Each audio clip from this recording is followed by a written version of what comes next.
Bonjour Rachid Temal. Bonjour. Sénateur du Val d'Oise, c'est vrai qu'on reste un peu dans le flou, une semaine après la chute de Bachar el-Assad.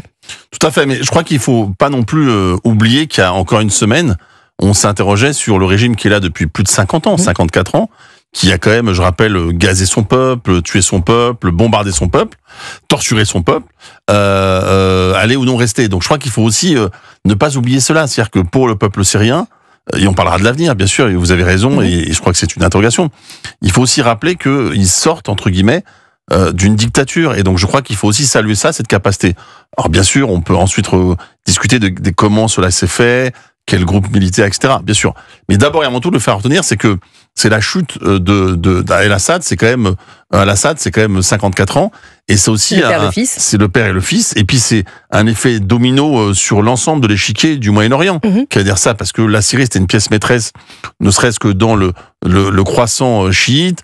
C'est aussi des ramifications sur ce qui se passe au Liban, etc., etc. Donc on voit bien qu'il y a un effet domino potentiel qui est assez radical. Donc c'est-à-dire qu'il faut laisser un petit peu de temps également aux Syriens pour reprendre possession de leur pays, de libérer leurs prisonniers. On voit effectivement ces images de Liès. Il faut leur laisser un peu de temps pour profiter de cette situation-là.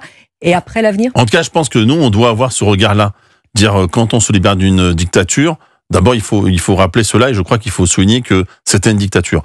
Ensuite, effectivement, il y a des interrogations sur l'avenir, c'est-à-dire le groupe principal qui est d'ailleurs attaché, et on sait bien qu'il y a un lien aussi avec la Turquie, et il prend le pouvoir, qui veut avoir une normalisation.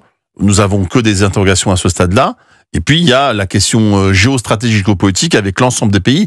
Quand vous regardez l'ensemble des frontières de la Syrie, c'est quand même beaucoup de sujets, puisque vous avez aussi donc les frontières, vous avez aussi la mosaïque ethnique et religieuse de Liban. Je rappelle que le régime était tenu par les Alaouites, c'est moins de 10% du peuple syrien. Vous avez aussi, bien sûr, il reste quelques chrétiens, mais vous avez aussi dans le nord des Kurdes. Vous voyez que tout ça, c'est devant nous à la fois une chance extraordinaire pour le Moyen-Orient, mais ça peut être également une poudrière terrible pour le Moyen-Orient et pour la Syrie. Oui, parce que le nouveau pouvoir promet un état de droit. À ce stade, nul n'est obligé de les croire. Tout à fait. C'est pour ça qu'on doit, et moi je salue le fait, par exemple, que la Jordanie organise un sommet. Je crois qu'il y a différentes choses. D'abord, il faut aussi soutenir le peuple parce que les conditions de vie sont assez effroyables. Et puis s'assurer que il y ait une sorte il y a une démocratie et un processus démocratique qui s'opère en Syrie. Voir également les conditions de sortie de la Russie. Vous avez deux bases aériennes, une base aérienne, une base navale, qui sont là. Et puis, je vous l'ai dit aussi, de savoir ce qui se passe. Vous avez le Golan, vous avez l'impact qu'a la Syrie dans les affaires du Liban. Vous avez aussi une frontière avec l'Irak. Vous avez le jeu des Iraniens. Vous voyez, quand on met tout cela bout à bout, ça fait beaucoup de sujets. Et je crois qu'il est important que la diplomatie européenne, la diplomatie française, s'implique totalement et ne pas laisser cela, parce que je rappelle qu'aussi la Turquie, c'est un membre de l'OTAN. Est au centre du jeu. Est au centre du jeu, c'est un membre de l'OTAN. Et si on va même un peu plus loin, je rappelle qu'il y a un accord entre l'Union européenne et la Turquie, c'était à l'époque avec de l'argent, pour que la Turquie gère, entre guillemets, des camps... Contienne un peu. Gère officiellement, c'était gérer des camps de réfugiés syriens. Que va faire la Turquie ? Va-t-elle redemander aux Syriens de repartir vers la Syrie ? Est-ce que l'accord UE-Turquie va tomber ? Il y a quand même beaucoup de chantiers devant nous et d'éléments d'interrogation, et je crois qu'il faut que là-dessus, il faut que la France ait une ligne de conduite assez simple. Il faut bien sûr saluer la fin de la barbarie et du régime, appeler à une démocratisation, un développement du peuple, de son économie, parce que c'est une économie qui est par terre. Il faut que la Syrie s'occupe de sa fait et ne soit pas un élément de déstabilisation des pays autour. Et pour l'instant, nous n'avons pas de ministre des Armées ni de ministre des Affaires étrangères. Je voudrais juste vous faire réagir, Rachid Temal, sur la nomination hier de François Bayrou à Matignon. Qu'est-ce que ça vous a inspiré ? Alors, si je mets de côté les conditions qu'on lit aujourd'hui dans la presse qui semblent rocambolesques, et une inversion du rapport président-premier ministre.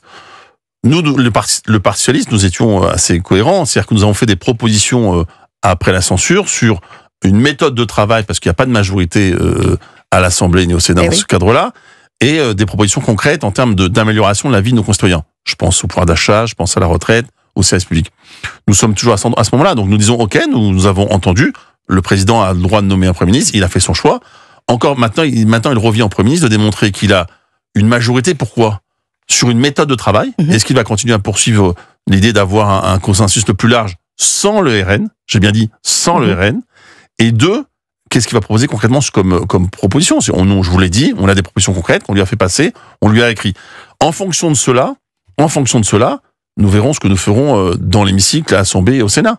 S'il y a une inflexion qui permette d'avoir un processus plus large, ça ira bien.